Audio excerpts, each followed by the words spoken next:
you want to know if wheelie control works, this video I'm going to show you that it does, how to set it up, and how to use it. Check it out.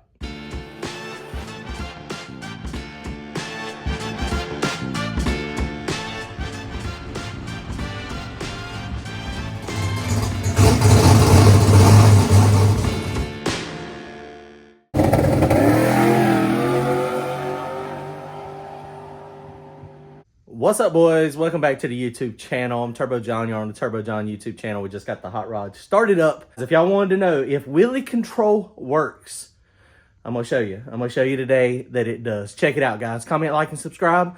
If you want to support the channel and get some hats and t-shirts, hoodies, go to turbojohnracing.com. Thanks, guys.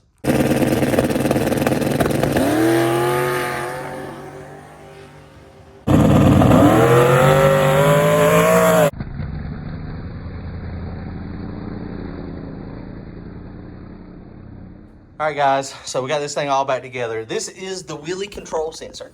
This one is by Mad Racing. It comes with a little bracket, real easy to mount, super easy. Just hose clamps on, and then you set it up in the software. Mad Racing, they recommend putting it right there close to in the control arm. So let me show you how to set it up. Wheelie control works. It works like a champ when it's set up properly. If you mess up the setup, then it could take timing out when you don't want it. So let me show you how to set it up real fast. Super easy. Mad Racing, go check them out. It's an awesome product. All right, boys, well, here we go. This is the sensor that we use. It's Mad Racing. They got a couple other sensors on there as well, but this is the one we got. Real good sensor, really good, very sturdy, very consistent. I've had it now for about 2 years, and it really does work good. This is the bracket. You buy that separately, and then you just set it up. It's even got the instructions on here on how to properly set it up. It's like foolproof. And then they even have it now that they have it in there. You can do it as a custom 5-volt, or you can do it as a drop down. They actually have the part number in there in the Holley system, but you can do it custom or you can do drop down. Go check them out if you want to get a laser ride height sensor. Let me show you how to set it up. Really simple.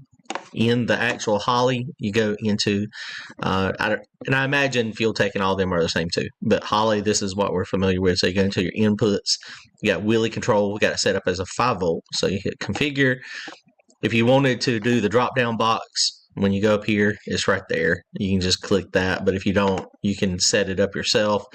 All this stuff is real easy to do. Basically, a 1/2 volt is 3 inches, and then 4.9 volts is 38 inches, and that's how it reads. So real simple. Then the way you make it work is you go into your advanced tables. I imagine there again, every EFI system has got this same capability. But you go into your 1D tables, and then wheelie control. Let's see, which one's wheelie control? Okay, here you go. So you go enable table, name it wheelie control, and this is a time and offset, and we're doing it on the x-axis. So it's wheelie control inches. That's what I named that input, if you remember a minute ago. So we want it to, we want wheelie to control to be active when the boost scramble is disabled. So if you hit the scramble button, then it's going to turn it off. You know, I don't know if that's a good idea. I might need to rethink this and maybe just put it as a launch enable. Actually, I think I need to. So I think we need to do that, and then maybe take it off of this, because I don't want wheelie control to turn off when I'm hitting the scramble button. Because if you do, basically it's going to be on all the time now, but at launch it'll turn it off for 0.8 of a second. This is not the way we've been doing it. So let me go ahead and save that now. It's been wheeling. I had it set a little bit aggressive, and this is the way I did my chart down here. So you put 3 down here, and I put 17 over here. So this is my resolution, which I need to probably actually drag this out a little bit to give us a little bit better resolution. But essentially the way it is right now, so at 15.5 inches is still at 0 inches or 0 degrees of time in retard. At 16 inches, it'll pull 2.5, and at 17 inches, 5. Now this is, I've already modified this graph from last time I had it out, and I'll show you what it was doing. You've seen in the videos, the car would come up, carry a little bit, and then come down. I had it basically said I didn't want the front wheels to come off the ground any at all. And so we're going to start trying to let it ride it out just a little bit, give it a little bit more. Let me show you in the data log. This is the pass we made last week, and this is one of the passes. I think it was the first or second pass. I'm going to zoom in a little bit. So the line here is my front wheelie control. RPM is the red line. The green line here, there's a couple different green lines, that is timing. And you see the timing is going along pretty good, and then all of a sudden it starts pulling timing out. So the way we had it set up, if you go over here, check this out. Wheelie control is right there. So at ride height, we're at 6.8 inches, essentially. Let go of the button. Bam, it starts climbing. We're at 10 inches, 11 inches. And then it gets all the way to right there. And you can see right there, it's at 14 inches. And then it pulls a bunch of timing out of it. Let me go to the other graph. And you can see which one. Right there. So this is the perfect one where you can actually see what's happening. So I had it so that it could pull up to 10 degrees at this time, and I had it set up to where it started pulling at basically 12.9, 13 inches. And so if you notice, now it's this light blue line here. That's the front wheelie control.